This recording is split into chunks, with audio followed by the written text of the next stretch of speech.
Ada satu hal yang membuat malam hari ini saya itu nggak bisa bicara itu, karena saya sedang ditunggui oleh orang yang membuat saya kehabisan kata-kata. Maka biar nggak kehabisan kata-kata,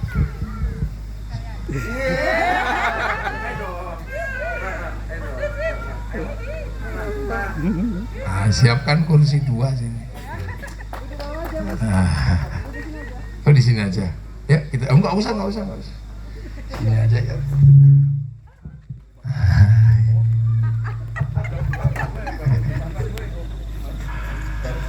Dialah yang menghabiskan kata-kata saya sehingga tidak tercipta puisi dan sastra. Habis sudah. Yang pernah kutabung ribuan tahun yang lalu bersama yang lain untuk menghubungkan kata-kata habis.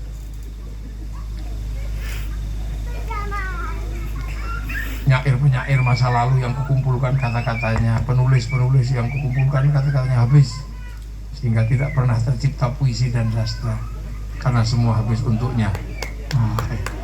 Itu apa namanya?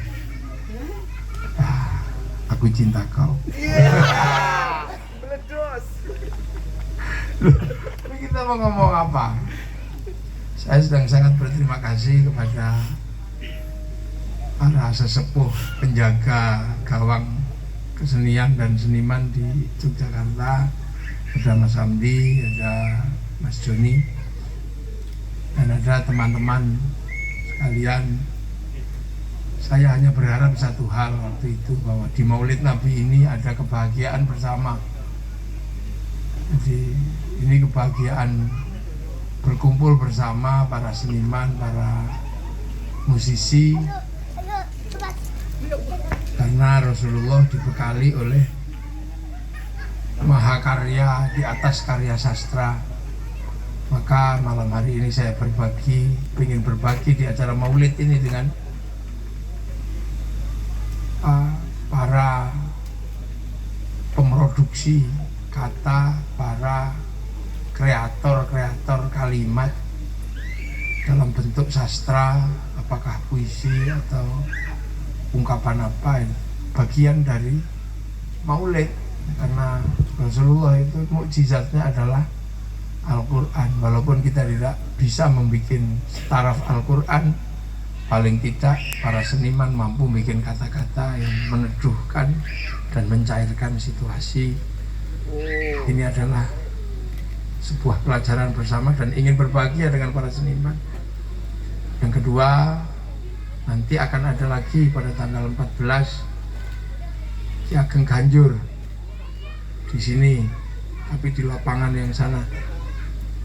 Itu dulu teman saya juga sastro dan Mbak Arifah yang masih setia di jalur kesenian. Maka di Maulid ini juga akan saya undang.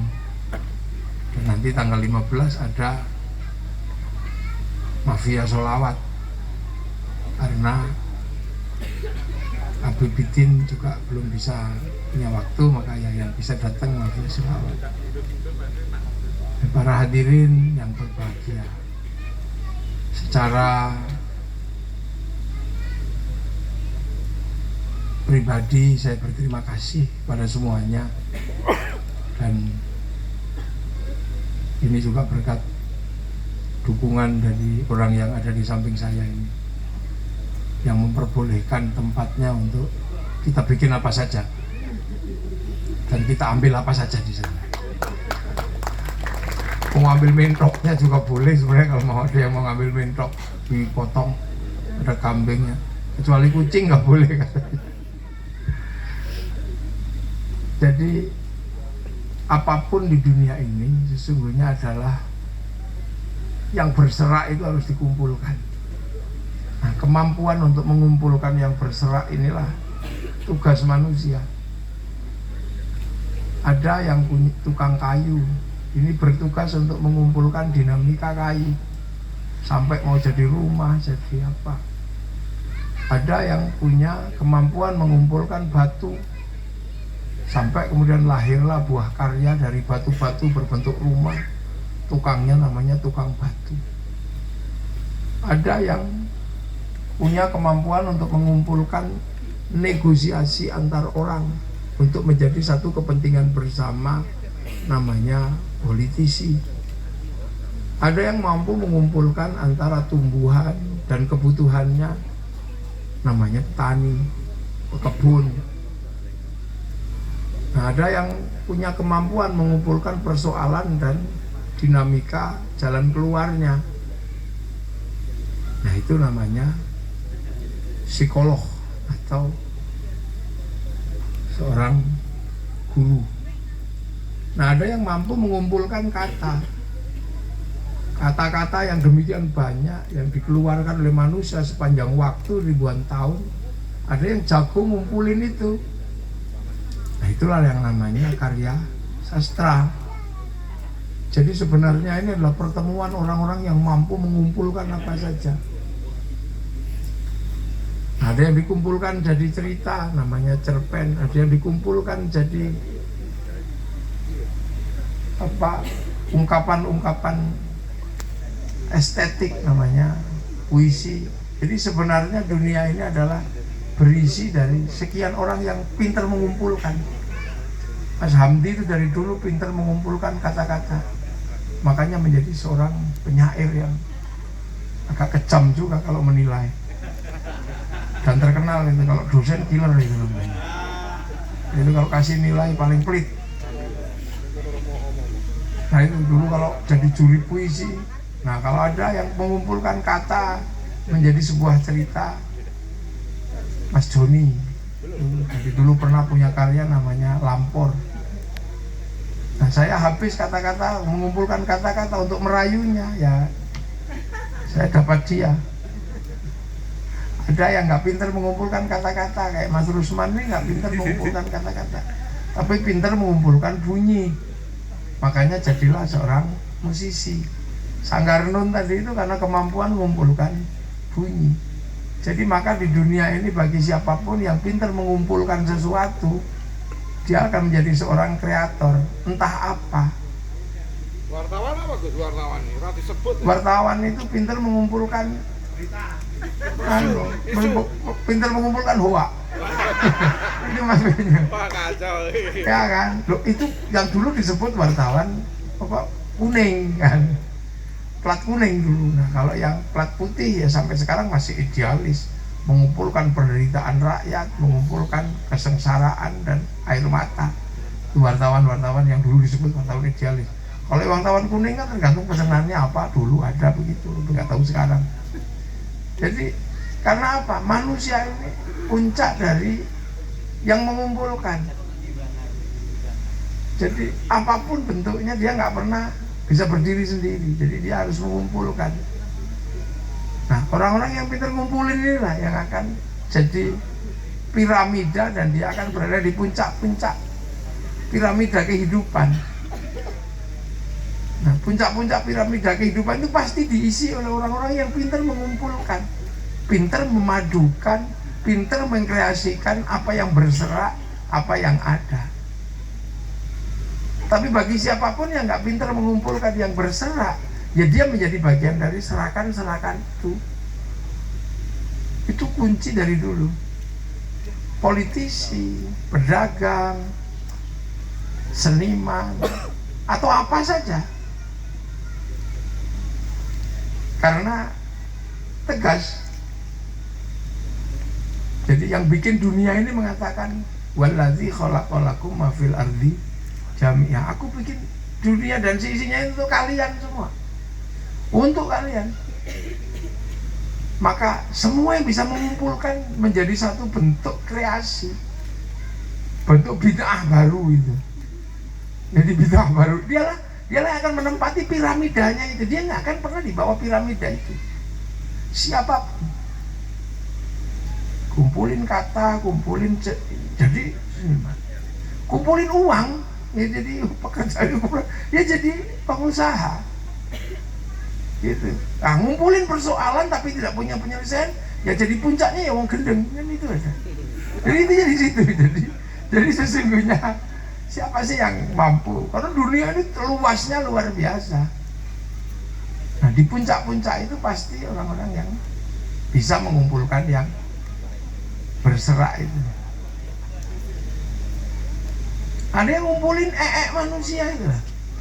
Itu punya pabrik pempes. Ya, ngumpulin bibir manusia ini seluruh dunia dikumpulin, punya pabrik lipstik ya. Jadi piramida itu pasti ditempati oleh kreator-kreator yang mempertemukan yang berserak. Untuk siapa? Ya untuk didaur ulang menjadi satu bentuk baru, sampai nanti bentuk itu menemukan bentuk baru lagi, dan begitu seterusnya. Gitu. Kalau dalam bahasa guyonan kita dulu, ya, produk baru itulah yang disebut bid'ah. Nah, manusia yang pintar bikin bid'ah, dia akan berada di piramida. Dunia itu piramidanya ada, dan setiap piramida pasti dinamikanya macam-macam. Dulu anak-anak yang suka mengumpulkan cerita rakyat dan penderitaannya, ya jadi demonstran. Lama-lama jadi ketua senat gitu. Atau kalau tidak paling pinter ngumpulin anak-anak yang gagal bayar SPP gitu. Itu juga dia akhirnya jadi ketua senat mahasiswa, ketua lembaga swadaya masyarakat. Sekarang kan ini ngumpulin aja semua. Jadi jangan dikira kemudian ini kegenitan, bukan ya, itu khitoh dunia. Jadi jangan kemudian ini anak ini mengada-ada, ini mengada-ada. Nah, bunyi aja dikumpulkan tadi enak kok. Jadi ada yang mengumpulkan bunyi yang kemudian dikasih nama solmisasi. Ada yang kemudian ngumpulin bunyi yang dikasih nama apa itu, pentatonis, diatonis. Ada yang dikasih nama selindro pelok. Semua punya. Jadi ini sebenarnya ngumpulin aja. Maka kebahagiaan saya malam hari ini sebenarnya adalah bisa ngumpulin Mas Hamdi, Mas Joni. Sayangnya satu tadi tak tanya nih, sudah gak kuat makan kambing. Iya, aku berubah jadi vegetarian. Padahal kambing itu vegetarian. Nah itu. Jadi benar-benar ini saya dari dulu pegangan betul itu. Jadi sesuatu di dunia ini dibikin awal untuk manusia. Maka yang bisa memadukan aja, yang bisa memadukan antara kain sama kain yang satu, itu bisa punya pabrik mode, namanya matching. Yang bisa memadukan warna, matching. Yang bisa memadukan tukang cat itu bisa memadukan ini. Maka produsen yang bisa dipadukan itu ya akan menjadi ini. Makanya kadang kalau ada seniman yang pintar memadukan, nah itu karyanya akan menjadi karya-karya yang bagus. Walaupun kadang yang cara memadukannya konslet. Kalau cara memadukannya itu dinamis, terus kemudian sangat ada pakemnya, nah itu namanya harmoni gitu kan. Wah, musiknya sangat harmonis didengarnya. Tapi ada juga yang kemudian memadukannya ngaco. Ini sebenarnya mau ngapain memadukannya ini? Nah itu jadi musik misalnya jazz, itu kan paduannya antara jeritannya Amistad sama anak-anak Afrika yang jadi korban perang diperbudak. Itu jadi ada yang harmoni ya, kayak Guns N' Roses itu mengharmoni aja sebenarnya. Nggak ada yang baru sebenarnya di dunia ini. Karena seluruh produknya sudah dibikin. Apakah kemudian seorang pelukis itu benar-benar menciptakan sesuatu yang baru? Enggak juga.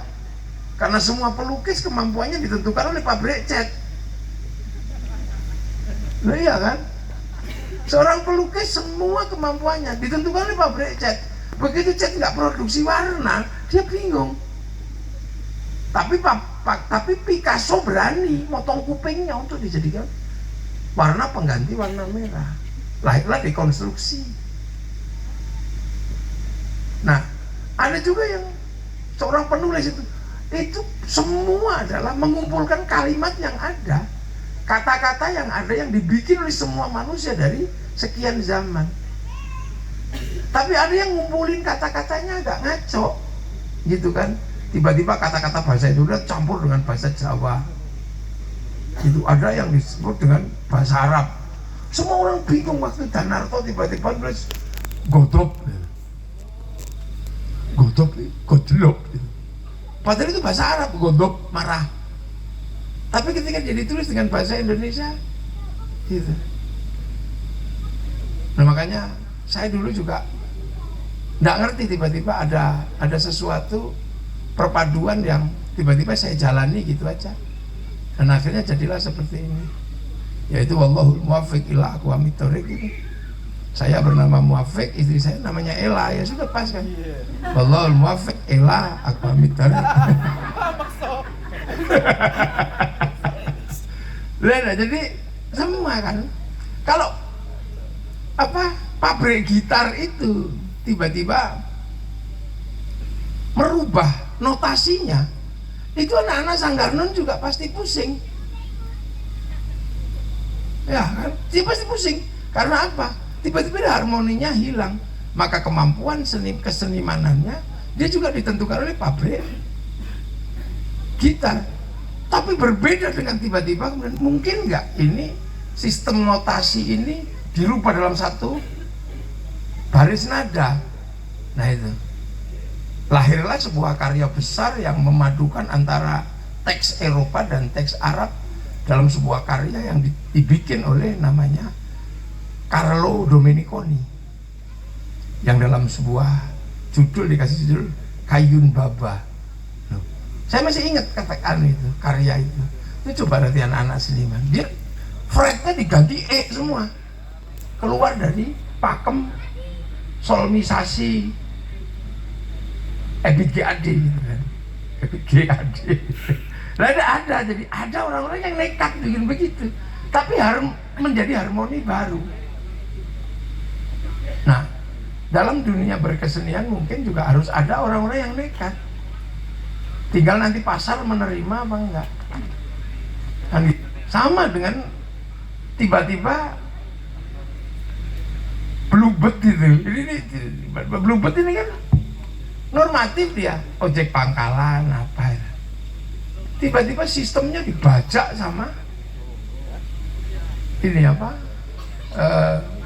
Gojek gitu. Orang yang punya laptop satu itu mengalahkan perbendaharaan kendaraan yang nilainya triliunan. Tiba-tiba gudang garam, tiba-tiba terus jarum itu di pasar bursa bisa dikalahkan sama Bukalapak yang modalnya laptop 2. Nah ini kan sama. Tiba-tiba kemudian suara harmoni tadi itu dikalahkan sama musik digital. Makanya saya juga kemarin ditawari sama ada seorang yang punya koi terbaik dunia katanya. Saya dikasih, Gus mau koi gak? Ini koi terbaik dunia, langsung kita impor dari Jepang. Saya bilang, saya sudah punya koi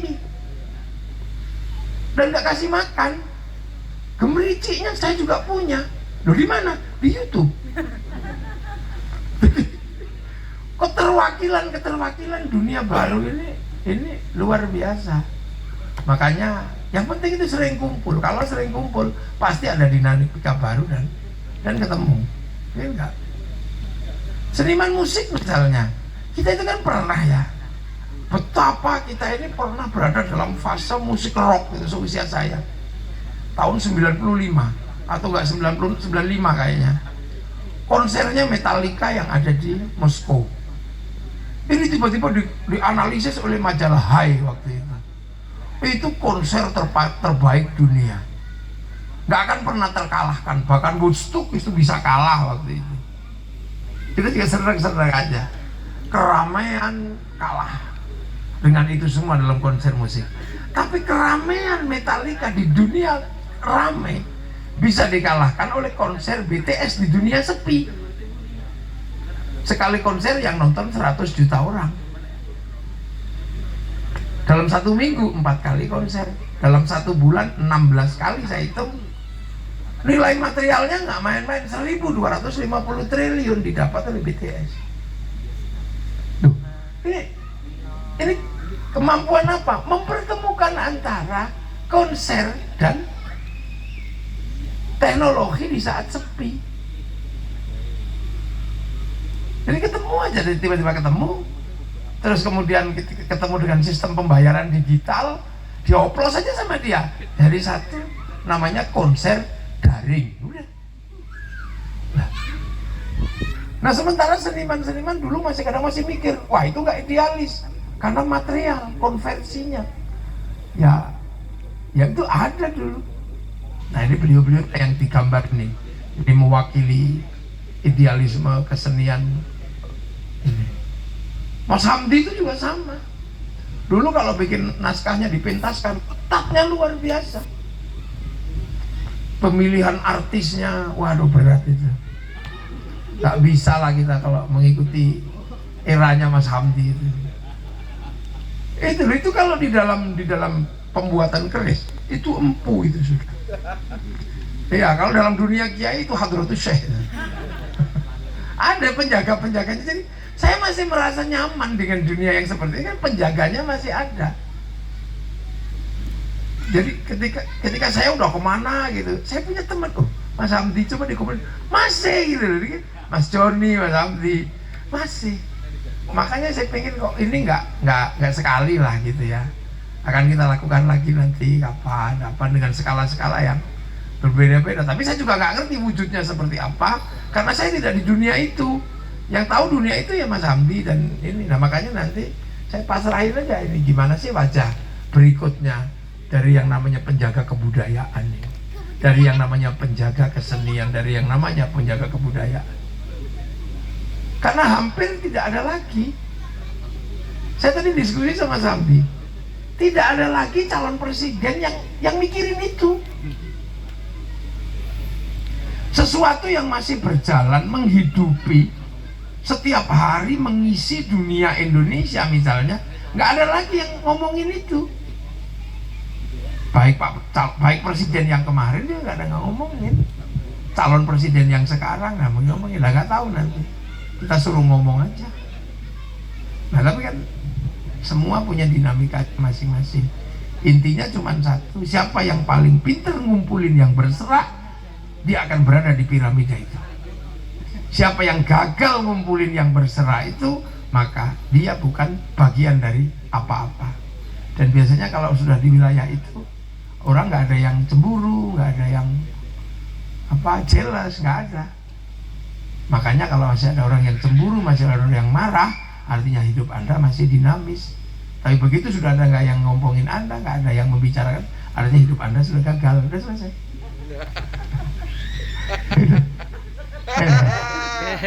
Jangan gitu lah, malu. Cuman gini deh, gitu. Ya, jadi itu. Karena waladzi khalaqalakum ma fil ardi jami'an. Aku bayang ngumpulin lele itu, sama santan, sama bumbu itu dipanggang jadi mangut lele. Ada yang jeragannya. Ya, jadi semoga malam hari ini kita bisa menemukan dunia-dunia yang mungkin bagi teman-teman masih sering mendengar, tapi mungkin bagi saya sudah jarang sekali mendengar. Maka saya sangat berterima kasih bahwa malam hari ini saya masih diperlihatkan, saya masih diperdengarkan sesuatu yang sekian lama sudah nggak saya lihat dan sudah nggak saya dengar. Terima kasih untuk semuanya. Assalamualaikum warahmatullahi wabarakatuh. Doa ya sama Gus, ya doa. Ya sudah, tak doakan semua sehat, punya uang. Terus, ya. Apakah saya harus ungkapkan cintaku padamu? Ya, di sini ya. Apa? Mau ini, teman-teman wartawan mau nanya-nanya. Oh, mau nanya-nanya? Sekalian pengisinya ke depan sekalian. Oh, boleh. Ya. Mau nanya apa wartawannya? Mas Andi, monggo. Mas Andi sini ya.